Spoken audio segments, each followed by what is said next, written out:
নমস্কার বন্ধুরা, মীনাক্ষী কিচেনে আপনাদের স্বাগত।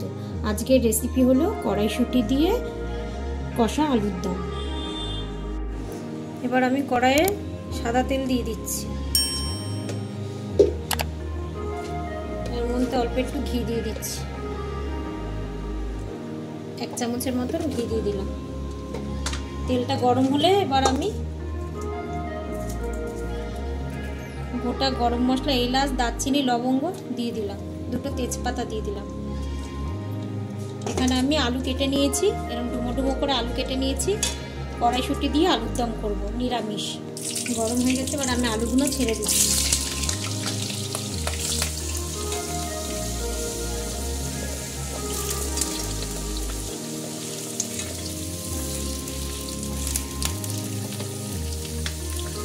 আমি এর মধ্যে হলুদ দিয়ে দিচ্ছি,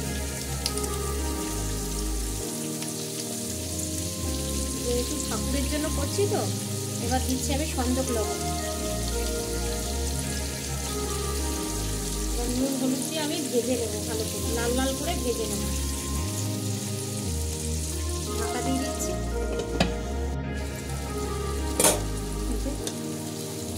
হালকা ভাজা ভাজা হয়ে গেছে,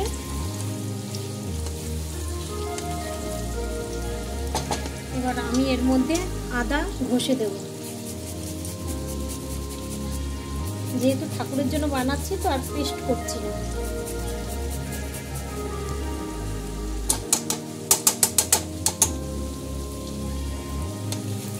আরো হালকা একটু, আরো 2 থেকে 3 মিনিট একটু ভেজে নেব। আমি এখানে টমেটো কেটে নিয়েছি একটা বড়, আর কড়াইশুঁটি, এটা আমি এবার দিয়ে দিচ্ছি এর মধ্যে।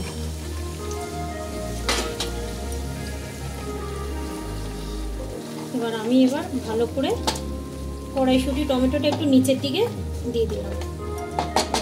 এবার আমি আরো 3 থেকে 4 মিনিট ঢাকা দিয়ে রাখবো। হয়ে গেছে 3 থেকে 4 মিনিট।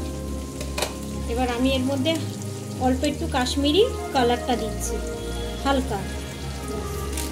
এবার এর মধ্যে আমি দিচ্ছি জিরের গুঁড়ো,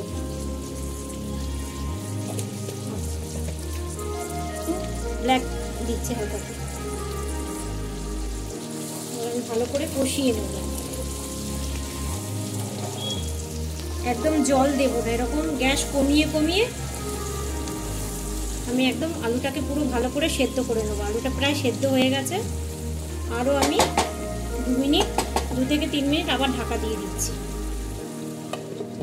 ঠিক আছে, এবার আমি ধনেপাতা দিয়ে দিচ্ছি। আলুর দম রেডি, নিরামিষ আলুর দম কড়াইশুঁটি দিয়ে একদম রেডি। এবার আমি ঢেলে দেবো। এটা রেডি হয়ে গেছে, কড়াইশুঁটি দিয়ে কষা আলুর দম। নিন, খান।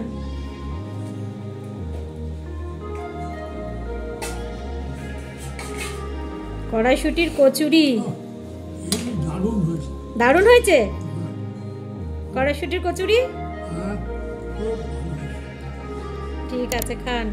পায়েসও আছে, পায়েসও খান।